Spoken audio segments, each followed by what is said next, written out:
উম, গত match France versus পর্তুগালের match দিয়ে রোনালদো ওনার ইউরো এর শেষ ম্যাচ খেলে ফেলছেন। গত ম্যাচে রোনালদো একদম ফুল ম্যাচ, সব মিনিট তিনি খেলছেন। আম, একদম টাই ব্রেকার শেষ করে তারপরে মাঠ ছাড়ছেন। যদিও তিনি টাই ব্রেকার স্কোর করতে পারলেও, গোল করতে পারলেও তার দল জিততে পারেনি। ম্যাচে রোনালদো এর খুব বেশি ইফেক্ট তেমন ছিল না, এটা বলাই যায়, কারণ তিনি আহ, কোনো ভালোভাবে কোনো স্ট্রংলি কোনো শটই করতে পারেন নাই অপোনেন্টের গোল বারে।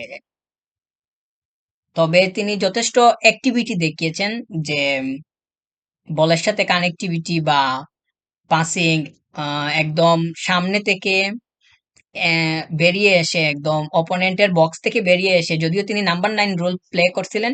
নাম্বার 9 রুলে যারা খেলেন তাদের তো মানে মেইন পজিশনই ওইটা, অপোনেন্টের একদম বক্স, আমরা সেটা জানি। তো তিনি গতকালকে ওই বক্স ছেড়েও অনেক সময় মাঝখানে এসে বা একটু সাইডের দিকে এসে অনেক হেল্প করার চেষ্টা করছেন, বা খেলাটা বিল্ড আপ করার চেষ্টা করছেন, সেটা দেখছি। আর তবে তা এগুলা করেও আমার কাছে মনে হচ্ছে না যে ওনার অনেক বেশি ইফেক্ট ছিল ম্যাচে। তবে যাই হোক, সেই কথাগুলো ইফেক্টিভনেস টা বাদ দিলাম।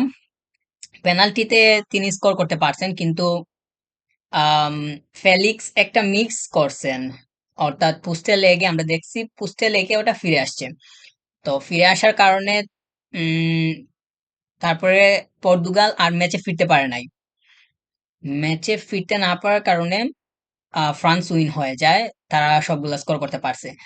পর্তুগালে পর্তুগালের গোল পোস্টে যে ছিলেন উম, দিয়াগো কস্তা, কস্তা একটিও সেভ করতে পারেন নাই। আম, যদি একটা বা দুইটা, একটা একটা সেভ করতে পারলে তো সমান সমান হয়ে যেত, বা এরকম সম্ভাবনা থাকতো, দুইটা হলে তো উইন হওয়ার সম্ভাবনা ছিল।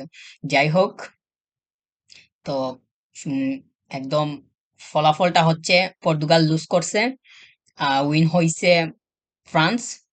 আর এরই মধ্য দিয়ে রোনালদো শেষ হলো তার ইউরো এর জার্নি পর্তুগালের হয়ে।